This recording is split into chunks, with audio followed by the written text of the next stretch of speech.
بسم اللہ الرحمن الرحیم۔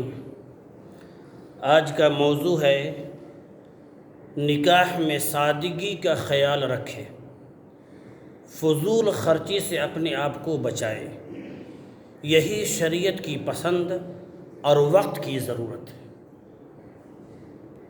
یہ ہیڈنگ سے آپ کو سمجھ میں آ گیا۔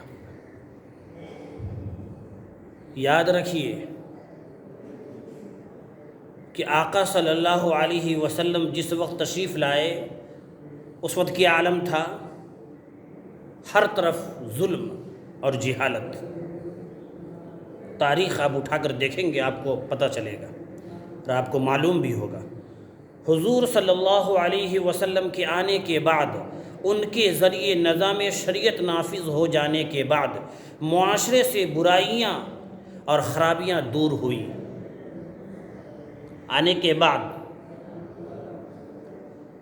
اور آج پھر معاشرے میں خرابیاں اور برائیاں پھیل رہی ہے۔ اور ہم کون ہیں؟ آقا کے غلام ہیں۔ یاد رکھیے، آقا صلی اللہ علیہ وسلم آخری نبی، آپ کی لائی ہوئی شریعت آخری شریعت، قیامت تک یہی شریعت محمدی رہے گا، اور ہم اور آپ آخری امتی۔ اب ہماری اور آپ کی ذمہ داری ہے، اگر آقا سے محبت ہے، شریعت اسلامی سے محبت ہے، کلمہ حق اگر بلند کرنا چاہتے ہیں، اپنے معاشرے میں جو برائیاں، جو خرابیاں پھر دوبارہ آ پڑی ہے، اس کو ہم مل جل کر ختم کریں۔ کوئی نیا دین، نئی شریعت، نیا نبی، نئے لوگ نہیں آئیں گے۔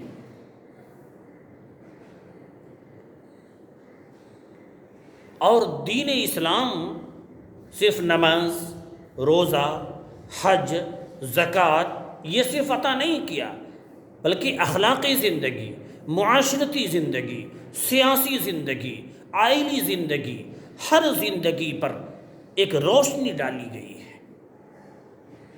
اور اسی معاشرتی زندگی میں ایک عمل ہے نکاح۔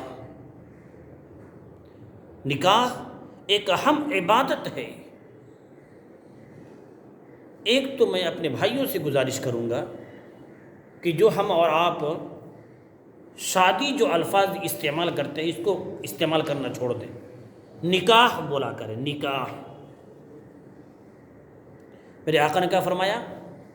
سب سے بابرکت نکاح وہ ہے جس میں سب سے کم خرچ ہو۔ پھر آقا نے کیا فرمایا؟ سب سے بابرکت جگہ نکاح کے لیے کون ہے؟ مسجد۔ آج دونوں ختم ہو گیا، اور اسی وجہ سے نکاح ہو رہی ہے، زندگی میں بے برکتی ہے، گھروں میں بے برکتی ہے، گھروں میں ناچاقیاں ہیں ایک دوسرے سے۔ کیوں؟ برکت ختم ہو گئی ہے۔ کیوں؟ فضول خرچی داخل ہو گیا ہے۔ کیوں؟ نکاح کو ہم نے شادی بنا دیا ہے، جو زمانے جاہلیت میں تھا وہ طریقہ اپنا دیا ہے۔ ضرورت اس بات کی ہے کہ ہم میں سے ہر شخص بیدار ہو، اور نکاح کس کے طریقے پر کرے؟ جس طریقے پر آقا صلی اللہ علیہ وسلم نے بتایا اور کیا۔ آپ نے اپنی صاحبزادی حضرت فاطمہ کا نکاح مسجد نبوی میں فرمایا۔ آپ کو کس چیز کی کمی تھی؟ کس سے کر رہے ہیں؟ حضرت علی رضی اللہ تعالیٰ عنہ سے۔ اس لیے میرے بھائیوں، اللہ کے واسطے ابھی مسلم پرسنل لا بورڈ کی طرف سے ایک مہم چلائی جا رہی ہے کہ ہر شخص بیدار ہو۔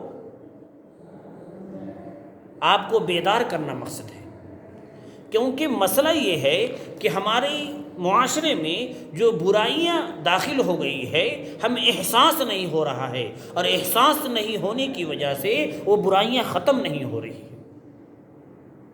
سب سے پہلے احساس کا مادہ پیدا کرنا ہوگا، کہ ہمارے معاشرے میں شادی کے تعلق سے جتنے خرافات اور رسومات اور فضول خرچی، یہ بارات اور شادی سے پہلے جو لڑکی والے کو پریشان کیا جاتا ہے، یہ تمام چیز شریعت کے دائرے میں کہاں تک صحیح ہے؟ اگر صحیح نہیں ہے تو آقا سے محبت ہے، چھوڑنا ہوگا. نبی سے یعنی شریعت اسلامی سے محبت ہے، چھوڑنا ہوگا. ہم مسلمان ہیں، چھوڑنا ہوگا. کیوں؟ ہم مسلمان ہو گئے تو طبیعت کے مطابق زندگی نہیں گزارنی ہے، شریعت کے مطابق گزارنی ہے. طبیعت کو شریعت کے مطابق ڈھالنا ہے، شریعت کو طبیعت پر نہیں. آپ کا من چاہ رہا ہے، شریعت نہیں چاہ رہی، نہیں آپ کر سکتے. کیوں؟ آپ مسلمان ہیں، کلمہ گو ہیں، آقا کے غلام ہیں. اس لیے میرے بھائیوں، اللہ کے واسطے بڑی ہی عاجزی کے ساتھ ہزاروں نوجوان سن رہے ہیں میری باتوں کو، ان سے گزارش ہے کہ شادی کو سادہ کریں اور نکاح مسجد میں کریں، بارات ختم کریں اور فضولیات ختم کریں، لین دین ختم کریں. علماء نے فرمایا پہلے یہ تھا کہ ان تمام خرافات کی وجہ سے ہماری بہنوں کی عمر بڑھ رہی تھی، اب ہماری بہنیں ارتداد کی طرف جا رہی ہے، مرتد ہو رہی ہے. کیوں؟ وہ فری میں شادی کے لیے تیار ہیں اور ہمارا نوجوان پیسہ لے کر، جہیز لے کر، بے انتہا ظلم کر کے پھر بھی اچھا سے نہیں رکھ رہا ہے اور وہ فری میں کرنے کو تیار ہے، تو ہماری بہنیں مرتد ہو کر ان کی جھولی میں جا رہی ہے. یاد رکھیے، آپ کے معاشرے میں، آپ کے محلے میں اگر ایک بہن بھی مرتد ہوتی ہے، آپ تمام محلے والے، تمام علاقے والے اس کے مجرم ہوں گے اور ذمہ دار ہوں گے. کل قیامت کے دن اللہ کے ہاں جواب دینا ہوگا.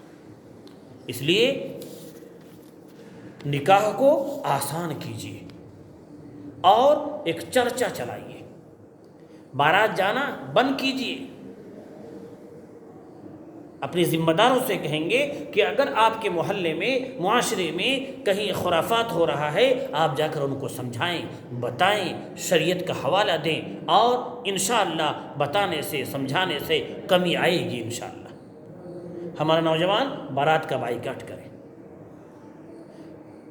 پٹاخہ بائیکاٹ کرے، فضول خرچی بائیکاٹ کرے. جی اب بائیکاٹ غصہ کے ذریعے، پہلے تو پیار و محبت سے، نہ مانے تو پھر غصہ کے ذریعے. اس لیے میں اپنے بھائیوں سے، اپنی بہنوں سے، اپنی ماؤں سے، اپنے ذمہ داروں سے گزارش کروں گا کہ اللہ کے واسطے آسان نکاح کیجئے، سنت کے مطابق نکاح کیجئے اور فضول خرچی سے بچیے. اللہ رب العزت ہمیں بھی شریعت محمدی پر عمل کرنا آسان فرما دے. آمین.